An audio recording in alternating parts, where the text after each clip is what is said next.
Hello, everyone. Welcome to Bonafide Bellevue Live, Learn, Grow Virtual Classroom. My name is Kim Mussolini, and I live on Orchard Avenue in Bellevue. I have been a resident here for, I'm going to say 17 years, and we've lived in this house for 15 years. We lived across the street for 3. But our house is a traditional 4-square, which means there are, the bottom floor is broken up into 4 rooms, and the top floor is pretty much the same thing. So we have 4 bedrooms on this floor. This bedroom was originally, we think, connected to the other room. Actually, I shouldn't say we think, it was connected to the room next door to us, and we believe it was a nursery or dressing room of some sort. But this was actually the last room that we have renovated. We have done every other room in the house, and in every home that I've ever renovated, the bedroom never gets done. So I finally got my bedroom finished, and it's glorious. But what do you do when you have an old house? And, a lot of money is spent on renovations, and a lot of money is spent on trying to get kind of a cool look without spending a lot of money. So that's what I do. I have an older home, but I also don't choose to furnish it strictly in an older home kind of vibe. I have a very eclectic taste, and but I'm also very thrifty. So I like to kind of see if I can thrift some of the big ticket items, and then it winds up actually that I pretty much furnish my whole house with thrifting or Craigslist, or I make it myself, because I tend to not be able to find what I really like. So I figure, well, I'll just make it. So what I want to do right now is I'm going to turn this around, and we're going to see if we can see my bedroom. Actually, it's not my bedroom. It's my husband's and my bedroom, although he would say it's my bedroom.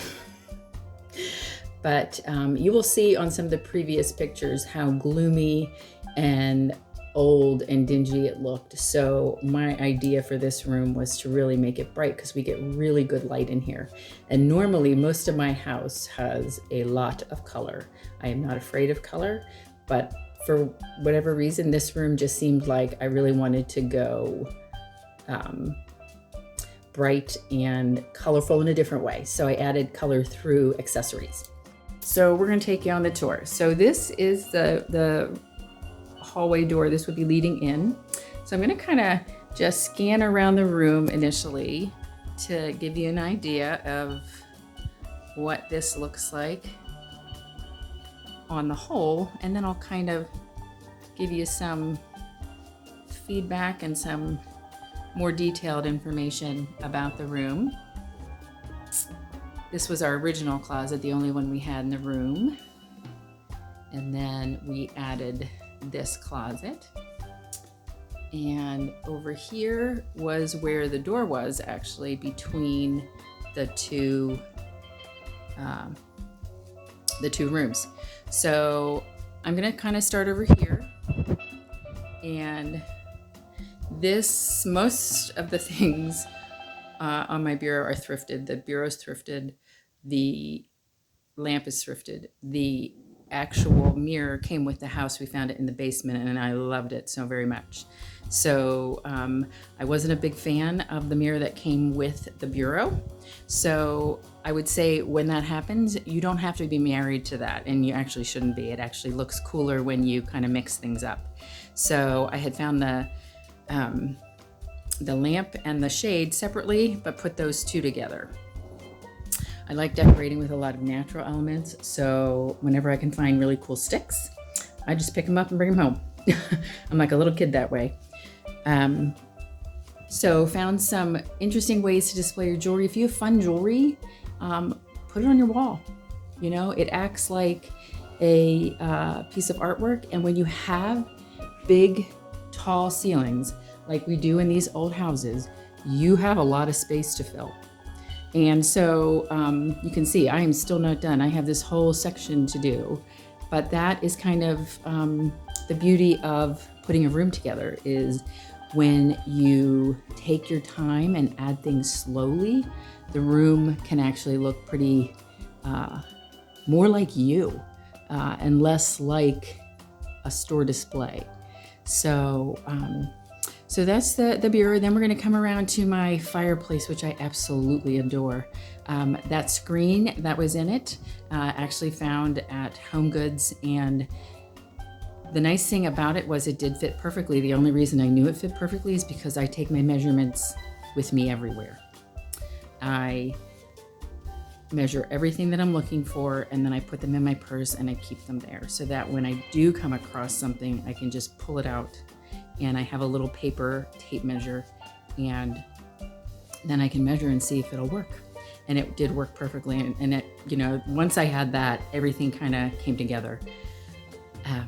So the nice thing about this too is this door and the trim was actually the trim and the door for where it used to be. So we really carefully kept that so we could kind of keep everything looking the same. And we added that, and that's a kind of a game changer in old houses, is closet space, as many of you know. So that was just, when you look at the pictures, you'll see that was just a wasted nook. And originally I was going to put shelves there, and then I thought, I don't need shelves, I don't need more knickknacks, I need a closet, another closet. So we added that, and that's been kind of the best thing ever. So coming around, I'm gonna bring you over to, this side of the room. And this is some of my favorite things. One thing I will tell you is that in old homes, you are running into many different angles and design problems. So what we had here is, if you look at that, what looks like a little sconce, that is actually made out of, and now it's a little bit beat up, but it's made out of paper and like vellum paper, and some metal banding that I had, because we have on either side of this, they were gas sconces, and it would have cost us probably about $300 to $500 to have those removed and just drywalled over. So I put on my thinking cap, and we made them look like they are sconces that belong here, but they do not work in any way, shape, or form. But the other problem that you run into then is, this is an angle. This is kind of a big bump out, and you can't see it too much because it's white, but if you look at the ceiling, you can see how this is angled.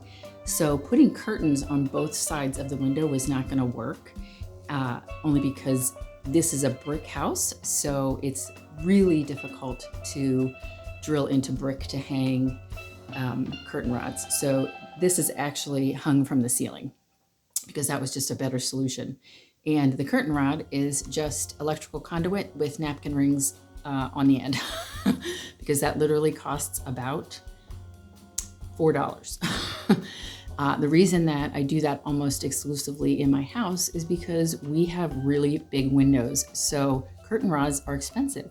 And that is just a really easy way I have come up with of getting curtain rods that I like in a color that I like, because I can spray paint it any color. And I can make it any length that I want. And it's just really much cheaper way to go. So because it would be a little bit of a trick to put curtains where that sconce is, we just put them on one side. And I would encourage you to do that. Don't think that you have to have curtains on both sides of your window. Now, I can kind of get away with that because I do have blinds.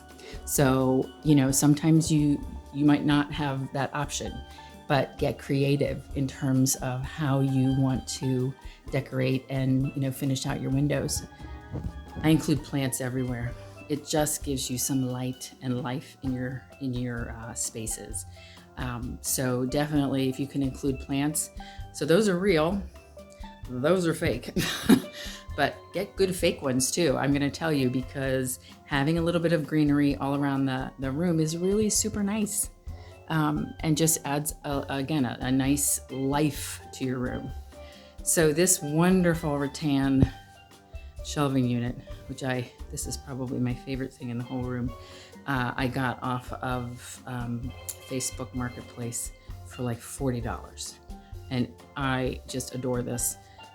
It allows me to, I'm a big reader, so it allows me to have a lot of books at my fingertips. And pretty much everything on this is thrifted. Because I go frequently. When you thrift, you need to go a lot. So at the end of the workday, if I'm driving by one, I'm gonna run in real quick and just see if there's anything that catches my eye. And then I bring it home and figure out where it's gonna go. So most of these things have been collected over years. And I just, when we finally put the room together, I went shopping in my house and just found stuff, brought it all to my room, and started putting things together and moving things around until I really liked it.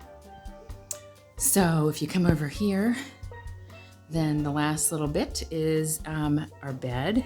And the headboard I made because I just was not having any luck finding something like this. I knew I had this in my head and I wanted velvet, but I did not find it anywhere.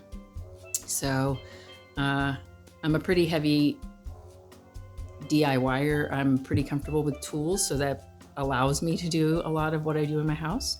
But I also like to teach, and part of Bonafide Bellevue's Live, Learn, Grow classes, I teach the power tools for women, so that you guys too women can not be afraid of how to use power tools, when to use them, those kind of things, so that you can do some of the same things in your home. So everything pretty much over here, other than the headboard, is thrifted. And the artwork, I will say, is not thrifted. That I do buy, but it takes a long time for me to find what I want. And I have this huge expanse up here that I'm working on a big project, but big walls. So you have to be kind of comfortable with not filling every space immediately in a big house because you have a lot of space and usually you have a lot of rooms. And so if you can just be patient, you will find some super cool things out there on the trash. A little bit of Lysol goes a long way. Also, I would also say, so this is an IKEA chandelier, $25. But this is not how it started out. It started out with a black top, black cord, and no wooden beads. But for $25, I'm snatching it up. And then all I did was spray paint it, and I sewed the beads on. And so now you kind of have something that this says me. And so simple things like that you can add to your house, and you make it your own. What I kind of love about this is, so we have really kept, all of the trim is original, all of it, and that's why we wanted to keep it when we put the closet in. But we have I feel like we have a nice mix of old and new and in between. And that's kind of the best part about having an old house and thrifting, is you can make whatever you want. So I just want to encourage you that don't feel like you can't be you in your house. Know what you like and live in your house. Don't live as if you're going to sell it. Live as if you're living there, and decorate it with what makes you happy. And every time I come in this room, I am relaxed, serene, and it makes me happy. I look around all the time and it makes me smile. And that's what your house should do for you too. Thanks for letting me share, and I can't wait to see some of the other videos.